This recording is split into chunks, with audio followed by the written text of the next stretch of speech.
Good Men's Women, Hume on Chastity and Trust by Annette Baier. At the very heart of Hume's philosophy in the treatise, namely between his discussion of the artificial and natural virtues, he places a short chapter entitled Of Chastity and Modesty. Its central position is appropriate since these supposed virtues present something of a test case for Hume's account of the relation between nature and artifice, and more generally, beyond his moral philosophy, for his views on regularity and constancy in and out of individual lives. For these theoretical reasons, as well as for the calm realism of his treatment of sexual inequality, the chapter warrants more attention than it has received.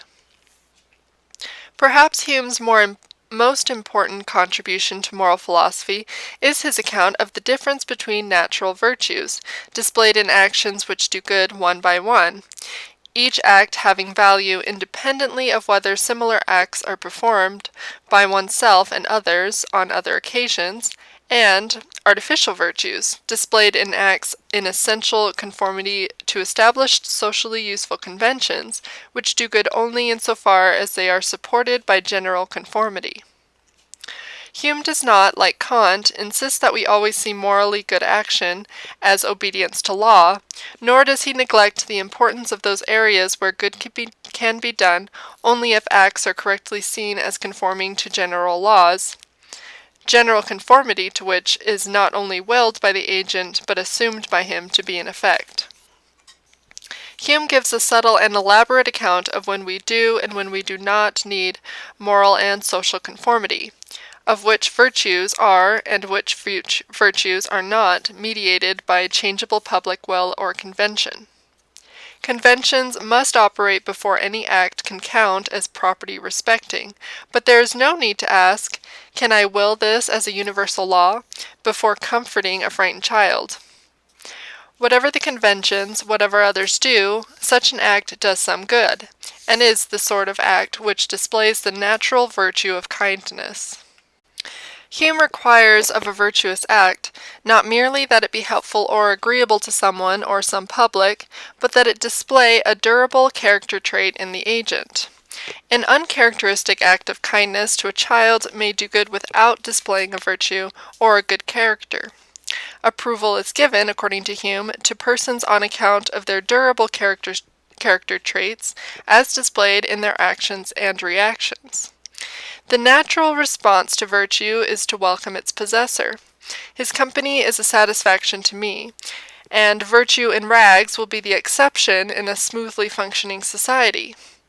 The fact that Hume's ethics is an agent ethics, and that the concept of welcome virtue is more fundamental to it than that of a useful action, commits Hume, throughout his moral philosophy, and especially in his treatment of the natural virtues, to an emphasis on consistency or integrity of character, to a search for durable character traits, and so for characteristic actions. Now, a person might be characteristically kind, yet on occasion, under stress, give expression to unaccustomed malice. The uncharacteristic malicious act may weaken but not destroy the virtue of kindness, which kind acts have been expressed and infixed. When the malicious act is known, the person's reputation for benevolence may be slightly sullied, but certainly not ruined. Both within one person's life and within one population, there will be reason to encourage consistently virtuous action, but no reason to feel that all is lost or spoiled if lapses from the natural virtues occur. Even when cruelty is the norm, the rare kind act may be appreciated, if not rewarded. The rare kind person may be welcome, if also exploited and victimized. With the artificial virtues, there is a strong demand and need for uniformity in a population, since the value of any one just act, or one person's character trait, depends upon the support received from the similar acts and traits of others. Every single act is performed in the expectation that others are to perform the like. To display artificial virtues, actions must be seen as rule-governed, and the rule must be inflexible either by aptitude or favor. The generality required for the utility of an artifice is impersonal and interpersonal. It would seem to matter little whether the few lapses, the inevitable small cracks in the vault of justice, be spread across many lives or concentrated in the lives of a few unjust individuals. Does it matter to the victims of theft if the thieves be many or a few very busy ones? Where it surely does matter not only how many lapses occur, but how many non-virtuous persons there are, is where reputation is affected and relied on, since the more dishonest people there are known to be, the more restricted are the opportunities for cooperation. As Hume's account of them makes clear, all the artificial virtues are displayed in cooperative action, requiring trust, which is protected by the fact that reputations are at stake in such action. Where we count on others, we also keep account of their performance. It is more important to know others' reputation for the artificial virtues than for the natural virtues, since in cooperating with others we make ourselves vulnerable to their lapses from artificial virtue, as an animal bares its throat to inhibit fatal attack. Both natural goods and reputation are deliberately put in jeopardy in the cooperative ventures which alone provide opportunity for display of artificial virtues and vices. To display kindness or cruelty, I need not first be trusted by another, but to show fidelity or infidelity to promises, I must first have been included in the circle of trusted ones with whom another will have any commerce. A bad reputation will effectively exclude me from the society of those who have opportunity to display artificial virtues or vices. Lapses from artificial virtues, unlike lapses from natural virtues, are always breaches of trust. If I show myself untrustworthy, I will never be trusted any more. All the artifices extend or create a climate of trust in a variety of areas by altering presumptions concerning trustworthiness. Before the artifice of property, the presumption would be that transferable possessions cannot be left in another's safekeeping. Once there are rules of property, this presumption is reversed. Before the artifice, a person might be trusted because of special position to one, say parent or lover, or might earn trust by proven conspicuous trustworthiness. After the adoption of the artifice, trust on some manners is extended to all, on credit, and it is distrust which must be individually earned. In a society where trust is extensively eroded, it is perhaps difficult to realize how social conventions do make trustworthiness the normal expectation. But even in a distrustful society like the United States, where gunsmiths and locksmiths prosper, most of us still walk abroad unarmed, trust our property to tenants and repair workers, trust our lives and health to airplane pilots, bus drivers, doctors, suppliers of food and water. No doubt we do so with increasing risk, but the alternative, increasing distrust, brings an evil worse than risk of individual loss, namely that pervasive climate of distrust which Hobbes correctly called war, and such a war as is of every man against every man. Better to be trusting fools than distrusting war makers. The fact that existing societies differ in their climate of trust shows an important fact about the artificial virtues which Hume's account does not point out, namely that a reputation for honesty is quite compatible with known limitations on the scope of that honesty. In the United States, but not in New Zealand, a person may count as honest who observes the maxim of finders keepers. Standards of honesty vary, and awareness of this fact introduces the concept of degrees of honesty into our assessment of our fellows. In writing testimonials, we will describe some as scrupulously honest, others merely as honest.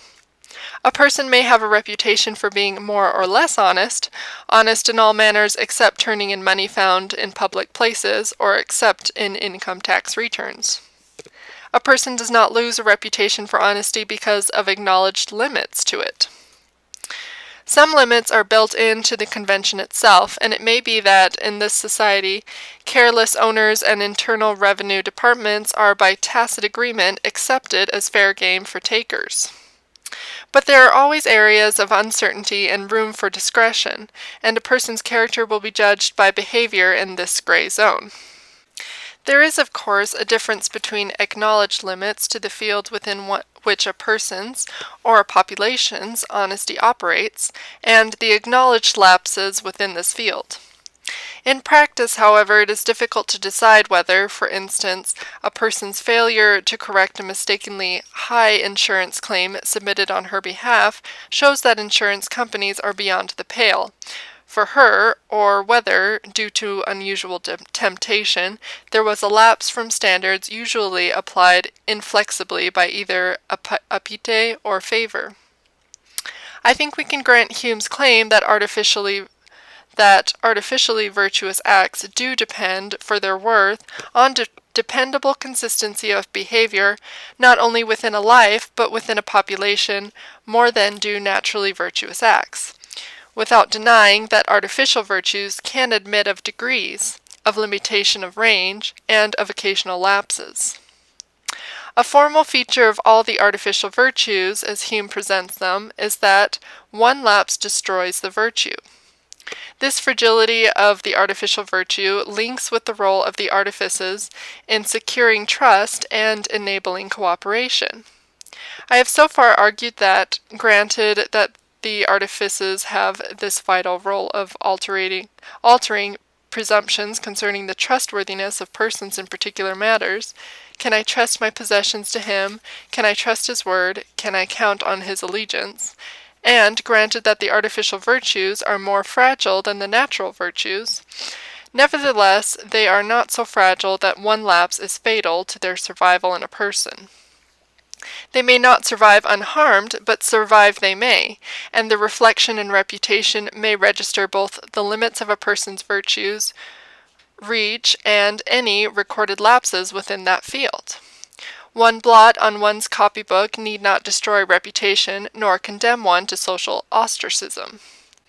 The artificial virtues, then, are more like chastity, as it is normally understood, than like virginity. They are not so fragile as to be destroyed by one lapse.